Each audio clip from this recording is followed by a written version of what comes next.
The silent leader isn't one personality type. So why are you treating yourself like one? A lot of times we've heard the advice introverts get that speak up. But this is advice one size fits all. And what I've come to realize is that there are different kinds of introverts. First introvert is what I call the PhD introvert. The person who's poured hours on a single subject, goes crazily into the details of that subject or that topic. To that person is like doing PhD, and this is a strength, and you can leverage this because whenever it calls for you to go into the details, great. Whenever it calls for your crazy logic, great, that's your strength. You just got to be careful of when to use it and when not to use it. So if you're facing a CEO and you have this ability to very quickly jump into the details, but the guy has only, or the girl has only 1 minute, give the big picture and then ask the CEO in what detail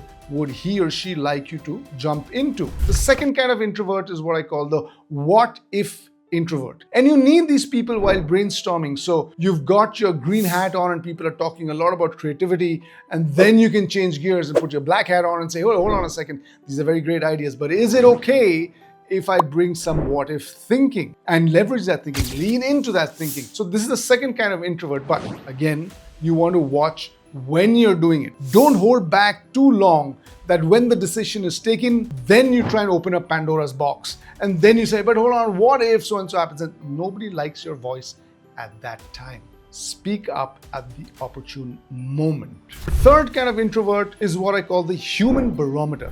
A person who is quiet, observant, and picks up on people's feelings very quickly. So you can leverage the strength very easily. If you're an introvert sitting in a meeting, you're not leading the meeting, and you're quiet and you're just observant, and you pick up that someone is either confused with what's being said, someone is feeling, left out or zoning out, you can quickly, raise your hand and ask somebody to summarize the meaning or check for understanding or share your understanding of what's happened. That other person sitting right out there is going to thank you for that later. But once again, be careful of how you use the strength. In closure, I'm saying, number one, each introvert has a distinct skill set, strength.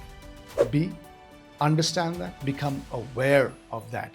And C, when you do become aware of that, when you do understand how to leverage it and when to hold back from using those strengths.